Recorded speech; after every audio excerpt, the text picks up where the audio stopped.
Good day, grade 9. So, ngayon po, pag-aaralan natin for quarter 2, week number 1.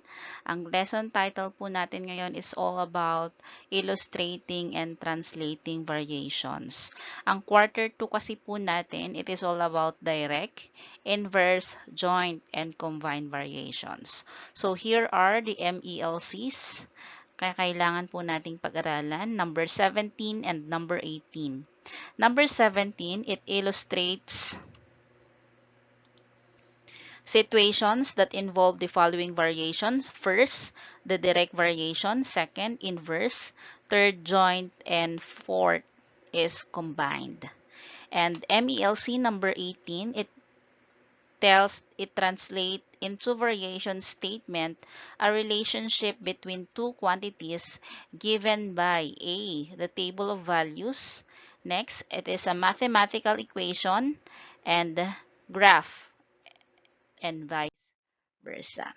So, in the previous grade level, you have learned about ratio and proportion between two given quantities. You have also applied these concepts in solving real-life problems like mixture problems, cutting proportional lengths, and the like. So, ngayon po, itatry po natin or let's have a short recap of what we have or what you have learned when you are still in grade 7. We need to match its verbal phrases to its corresponding mathematical symbols. So let's try this. Number 1, the number of minutes M is spent in reading is 2 times the number of pages or P read. So in this case, this one is what we call the mathematical phrases or the verbal phrase. I-convert po natin siya into a mathematical symbol or that we call mathematical equation. So ang nakalagay po dyan, number of minutes spent in reading is 2 times the number of pages read. So what do you think is the relationship between the number of minutes you spend in reading and the number of pages na nabasa po ninyo? So, tignan natin ang kanyang relationship. Are they directly proportional to each other, inversely, jointly, or combined? So, kapag kinonvert natin ito sa equation, so magiging ito po siya. M or minutes is equal to 2 times the number of pages. So, M is directly proportional to twice or 2 times the pages. Next, number 2, the cost of fish is 90 times the weight in kilograms. So, the cost of fish, ano yung relationship ng cost ng fish sa kanyang weight in kilograms? So, kapag mataas ba yung cost niya, mataas din yung weight niya, or mababa, kapag mababa yung cost ba, mababa din yung kanyang weight. So, if we convert this one into a mathematical equation, this will become C is equal to 90 times W. And number 3, the time T is spent to travel 80 kilometers at x kph or kilometer per hour.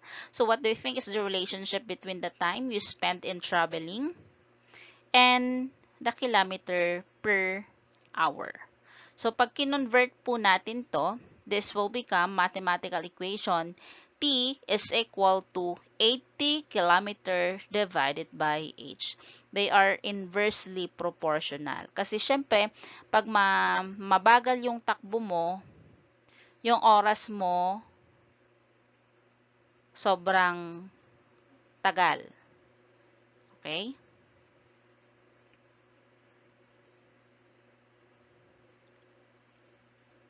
So, vice versa lang po. So, let's have here another activity when you're still in grade 7 is to solve the given proportion. So, we have here number 1. Ano po yung ginagawa nyo ng grade 7 kayo? Dito po sa part na to, in order for you to find for the end value, remember the product of the means is equal to the product of extreme. So, noon po tayo ay nagko-cross multiply. So, pag nag-cross multiply tayo, just multiply. So, magiging 7 times n is equal to 5 times 21. And then simplify. So, magiging 7n is equal to 105. That is 5 times 21. So, magiging 105. Divide it by 0 or divide it both. We need to divide both sides by 7 to remove the numerical coefficient of n. So, therefore, our n value is equal to 15. So, if we substitute here the value of n, which is 15, 15 times 7, that is already equal to 105. So, ibig sabihin, they are equal. They are proportion to each other. Let's have here. Next, 12 over 11 is equal to n divided by 20. Still, same procedure. We need to cross multiply. So, yan po ay magiging 11.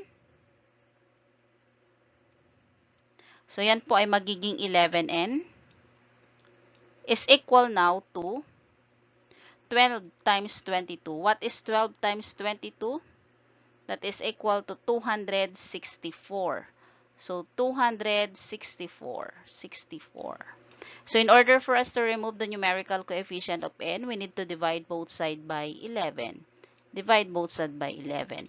So, therefore, n now is equal to 264. I-divide po natin sa 11. That is equal to 24. Ayan. So, 24 po ang value ng n natin. Same with this one. N divided by 5 is equal to 4 divided by 20. Still, the same procedure, cross multiply. So, n times 20, that is equal to 20. N is equal to 5 times 4, that is also 20. To remove the numerical coefficient of n, we need to divide both sides by 20. We need to divide both sides by 20. Therefore, n now is equal to 1. Okay, so yan po yung ratio and proportion. So, let's have here let's study the different scenario that we encounter in studying variations. First, or scenario number 1. So, ito po ang scenario number 1 natin. Hi, Mang Bert. Sabi po, Hi, Mang Bert. How much are 3 oranges?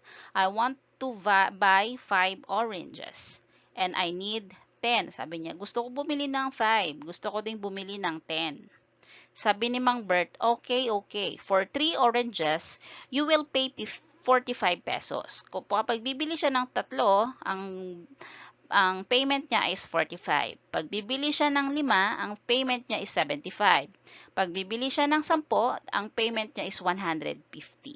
So, kapag ginawa po natin yung table, sabi nung bata, oh, you're so fast in computation. How do you do that? So, because I know the fixed price of each orange, so I just multiply the number of pieces to this fixed price. So, andito po, nilagay niya lang sa table. So, number ng orange na bibili ng bata is 3. Ang total cost niyan is 45. So, ginawa lang niya pong table. And we have also here our scenario number 2. Please remember these 2 scenario. Later on, gagawin po nating example.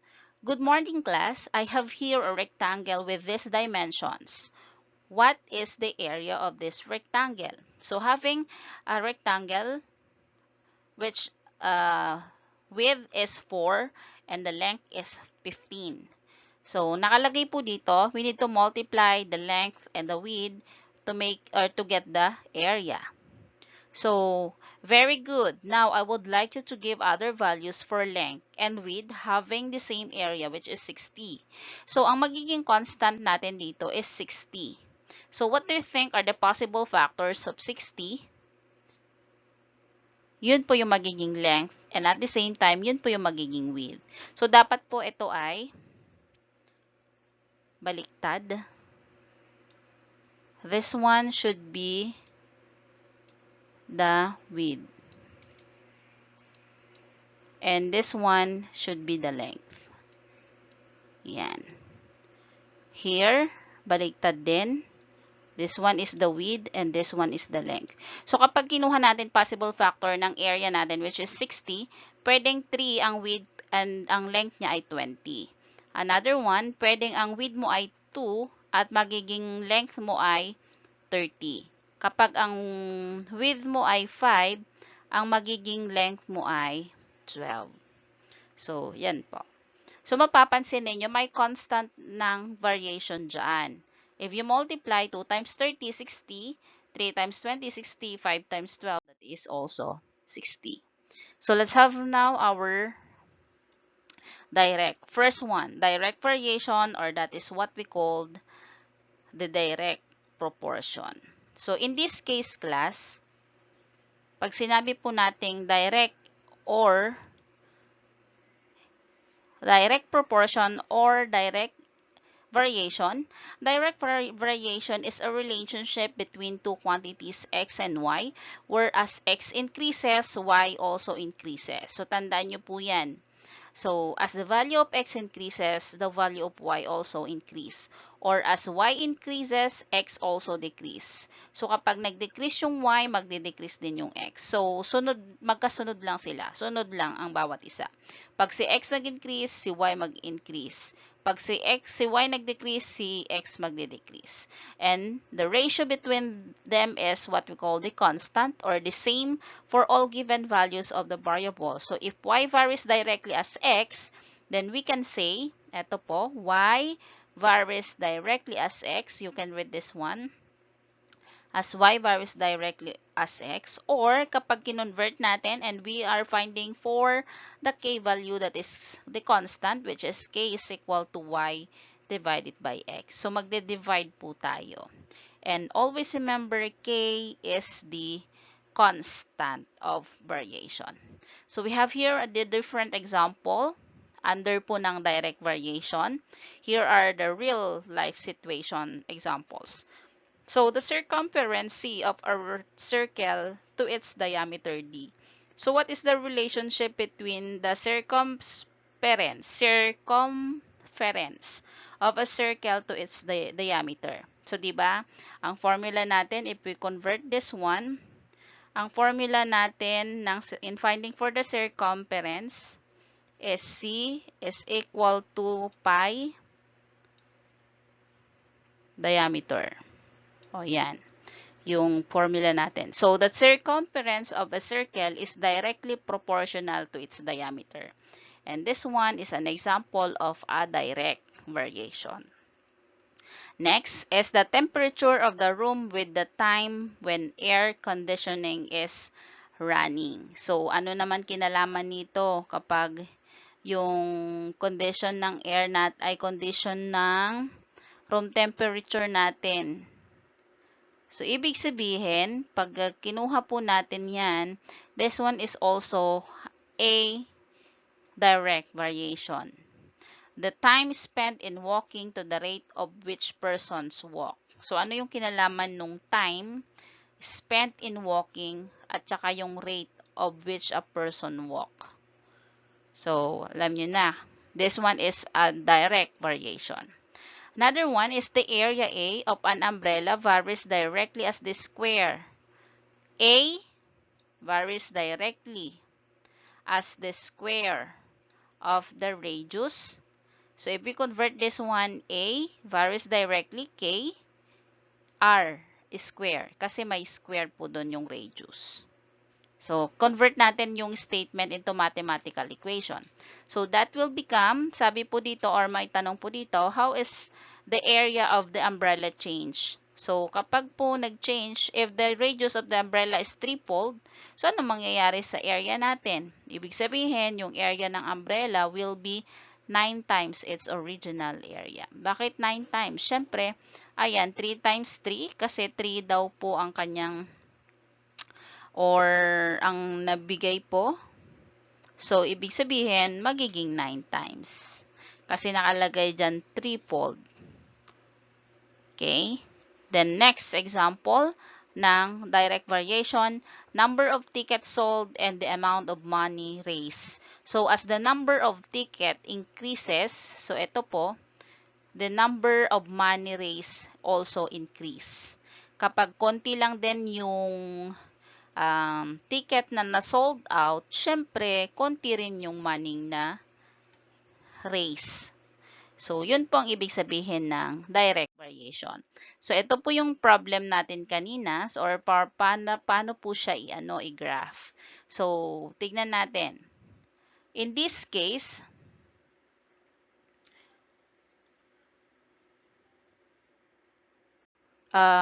people are required to wear face masks whenever they leave their home. Assume that a reseller face mask records her profit for the scale she made sa table point 2. Ito po. So, does the table show direct or inverse variation? So, titignan natin. Ano ba ito? Direct variation ba or inverse variation? So, makikita nyo na agad kung yan ay direct or inverse. Kapag yung x natin nag-i-increase, tapos yung y natin nag-i-increase, ibig sabihin yan ay direct variation. Okay? So, ito ng table point 2 po natin, or table 2, 12, as the number of boxes 12 increases, the profit also increase. So, ibig sabihin, this one is an example of direct variation. Lagi pong tatandaan, kapag grinaph po natin ang direct variation, it is a straight line. Okay? So, eto na. Kukunin natin ngayon yung constant. So, i-divide po natin. Para makuha natin yung constant, ang formula natin ay constant is equal to y divided by x. So, yan. 108 divided by 12, that is 9. 135 divided by 15, that is 9. 180 divided by 20, that is also 9. 189 divided by 21, that is also 9. So, yan po yung tinatawag nating constant of variation.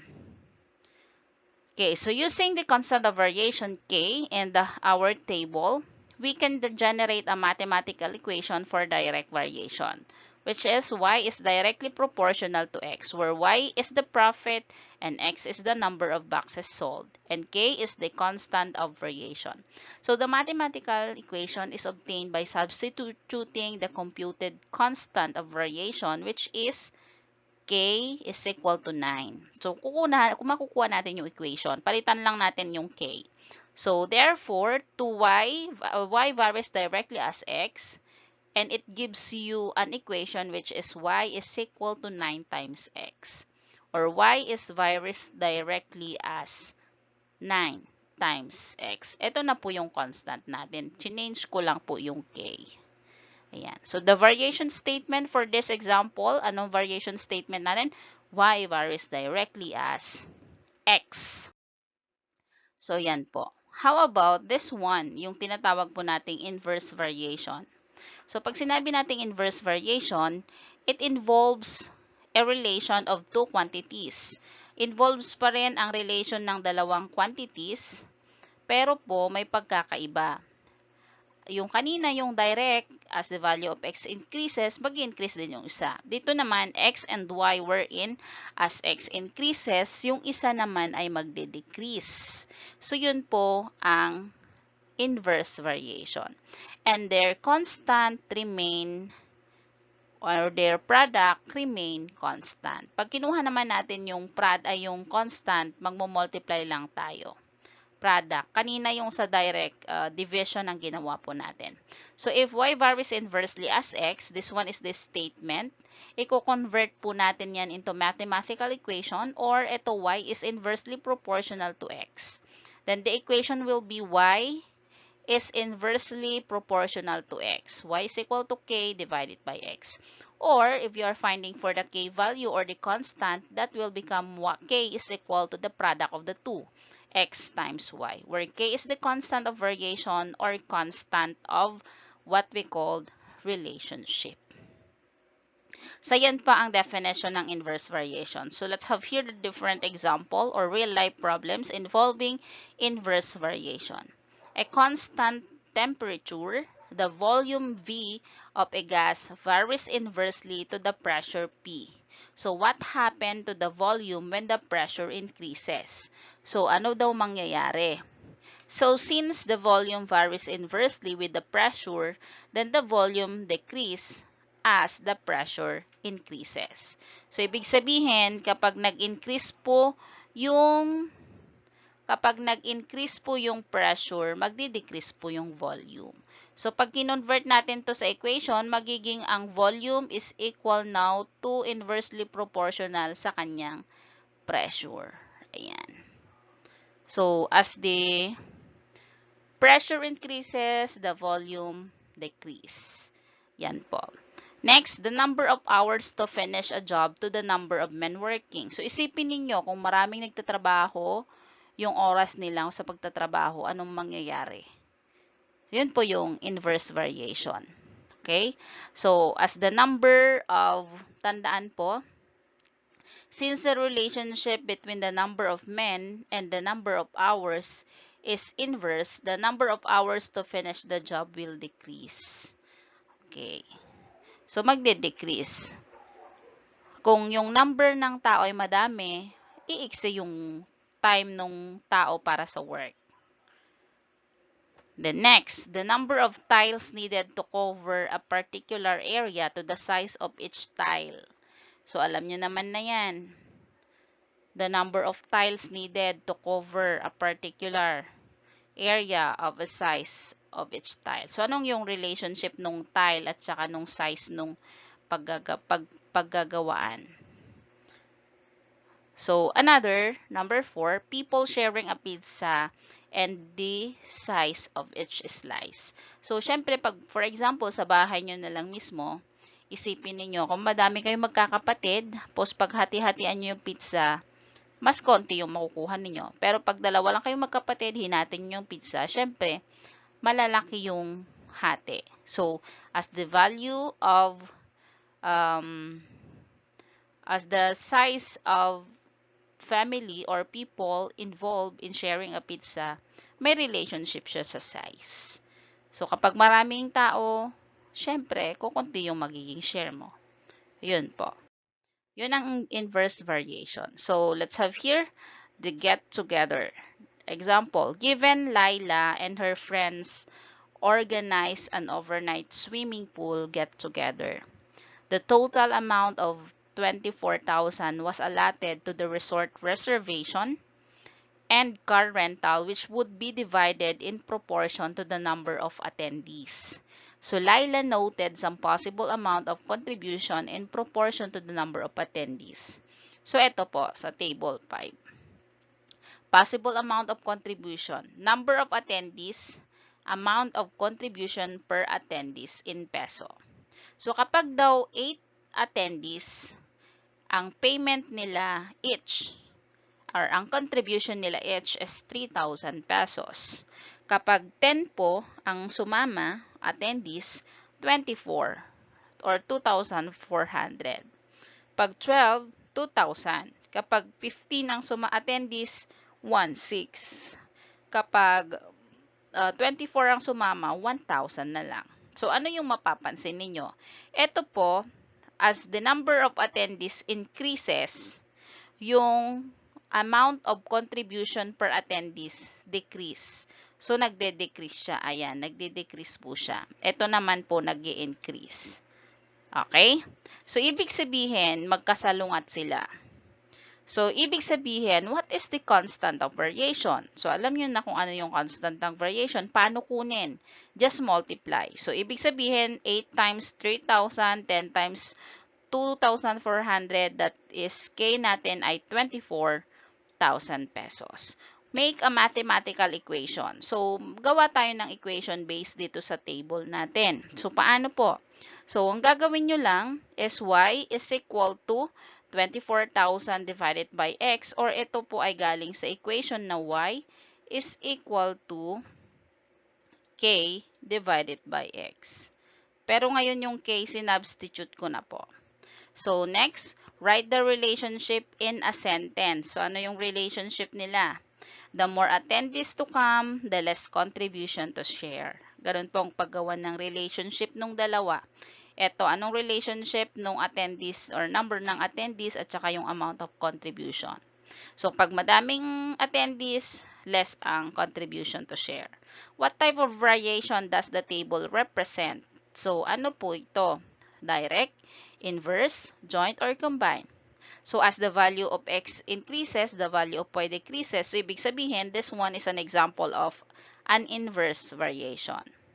And next, give the variation statement. Alam nyo na, y varies inversely as x. So, always remember to sum up our topic or our lesson bago po ninyo sagutan yung 5 items na quiz po natin sa classroom na mag-e-end po yung time na binigay ko po sa inyo nung nakaraan. Let's have a short recap sa lahat po ng napag-aralan natin. So, pag sinabi nating direct variation, it is a relationship between two quantities in which an increase in one quantity produces an increase in another quantity and that their ratio remains the same. So, if y varies directly as x, then y is equal to k times x or constant is equal to y divided by x, where k is the constant of variation. So, this proportion can be applied to direct variation. So, pwede rin po ito yung gagawin natin na yung sa cross multiply. Y sub 1 is equal to x sub 1 and y sub 2 divided by x sub 2. Pag sa inverse variation naman, it is a relationship between two quantities in which an increase in one quantity produces a decrease in another quantity and that their product remains constant.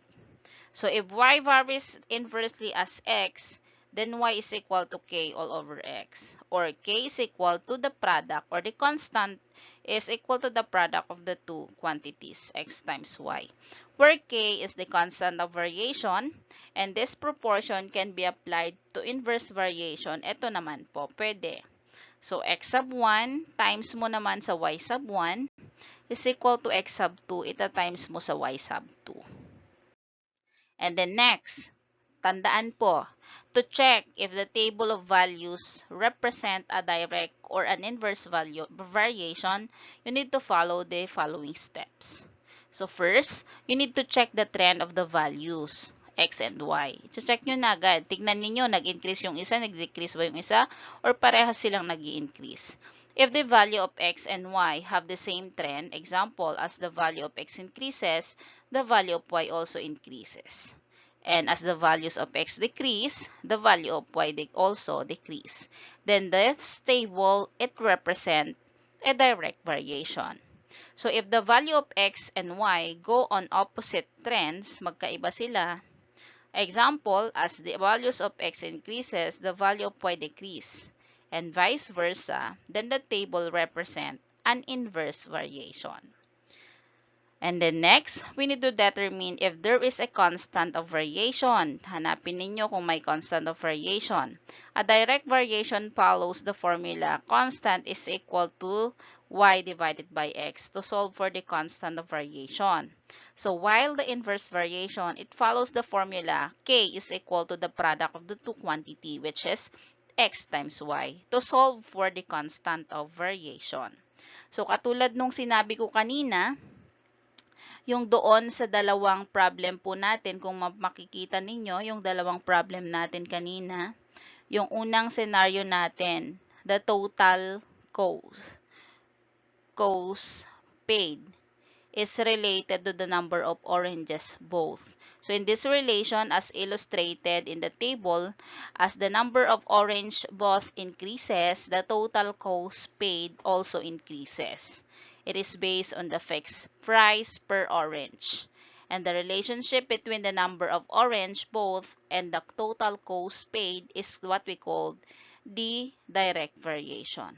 Doon naman sa pangalawa kaninang table, notice ninyo that the set of values of length and width are related in such a way that as the value of the length increase, the value of the width decrease, with the area being fixed at 60 square centimeter.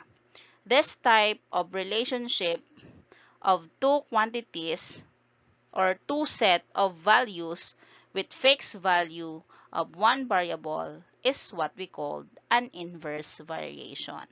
So sabi natin kanina, the length of the rectangle varies inversely to its width. So the length of the rectangle is inversely proportional to its width.